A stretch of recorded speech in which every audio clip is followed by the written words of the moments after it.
means if the tribe got the lands repatriated from the United States government, the court already determined that that land should revert back to that race of people, i.e. the tribe. And for that person who is a member of that tribe, no longer has any recourse with that tribe, or with that court, with that U.S. court.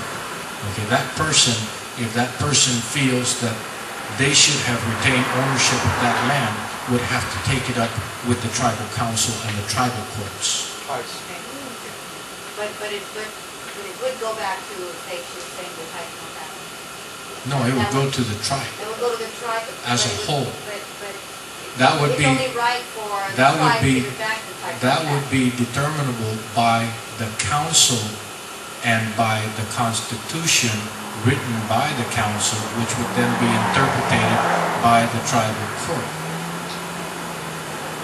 Okay?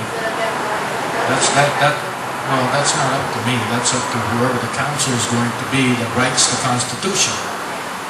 If you research the history of land ownership on our island, you're going to see that the families that accumulated the most amount of land were those families who either A, the heads of those families who initially came here from Spain were given Spanish land grants, okay, like the Perez family and the Cepeda family, okay, or B, after the U.S. takeover of this island, their ancestors served as assemblymen on the first Guam Assemblyman, which was like a legislative body that was elected by the people to represent the people when they're dealing with the naval government. Okay, now those first assemblymen were pretty crafty individuals because they went in there as common people and came out with a lot of land. Because the naval government relied on them to tell them whose land is this and whose land is that.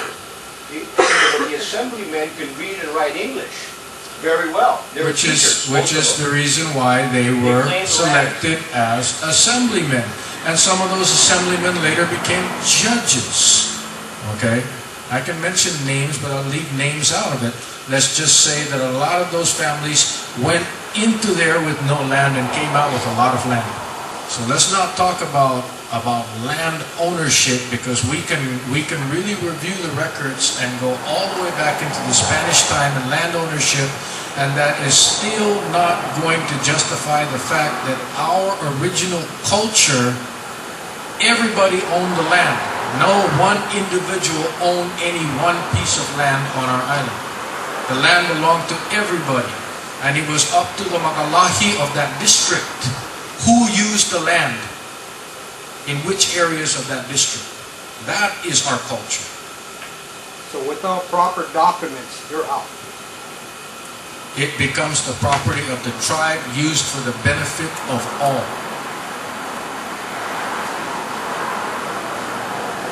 Not just one, but all. Remember, this is for our race. Okay? This is for our race, for protecting the future of our race, our children, our grandchildren. And we cannot protect that future if we do not protect the island that we came from. So, would I be stingy as the chairman of the tribe if the tribe got property? Would I be stingy with that property, signing that property over to anybody else's name other than the tribe? Yes, I would. Not only that, but I would also be restricted by federal law from doing so. Because once a piece of land becomes a property of a Native American tribe, it cannot be sold unless it's approved by Congress. Ownership of that property cannot be sold or transferred unless the United States Congress approves it.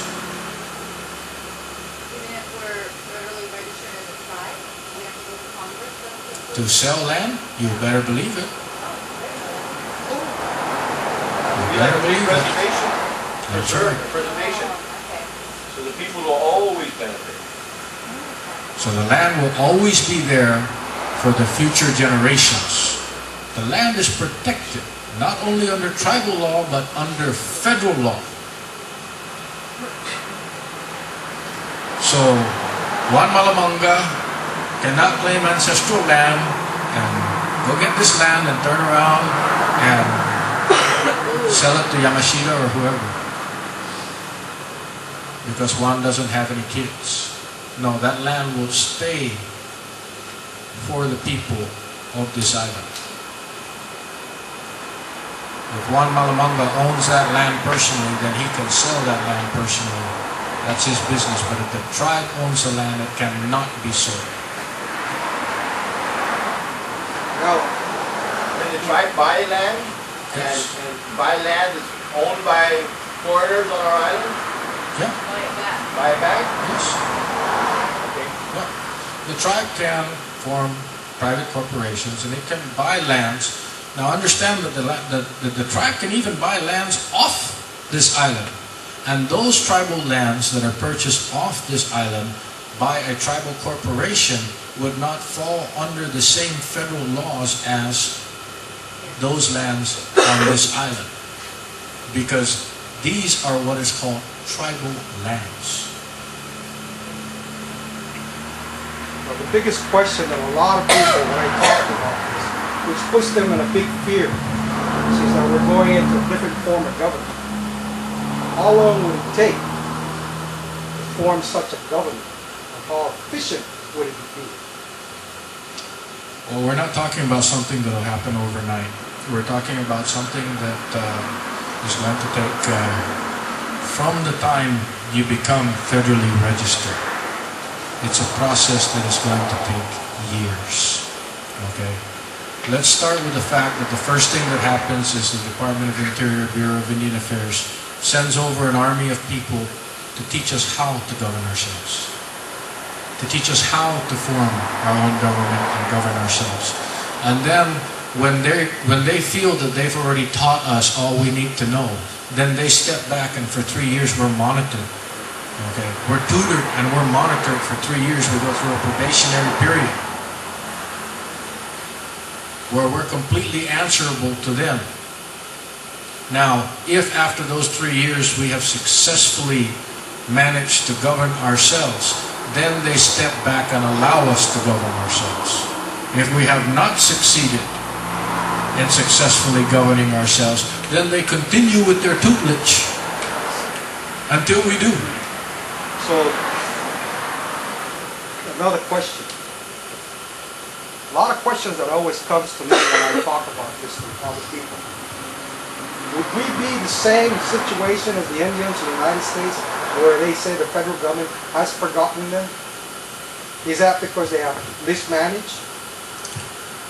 When you enter into negotiations for your federal registration, you are creating a compact between your tribe, your people, and the United States of America. That compact is a treaty. It's just called a different name. Now, if you as a tribe didn't do your homework and didn't know what to ask for, then what you're going to get is the minimum. If you do your homework and you know how to ask for everything, then that's what you're going to get. You're going to get everything. All of the benefits available under Title 25. And just about every single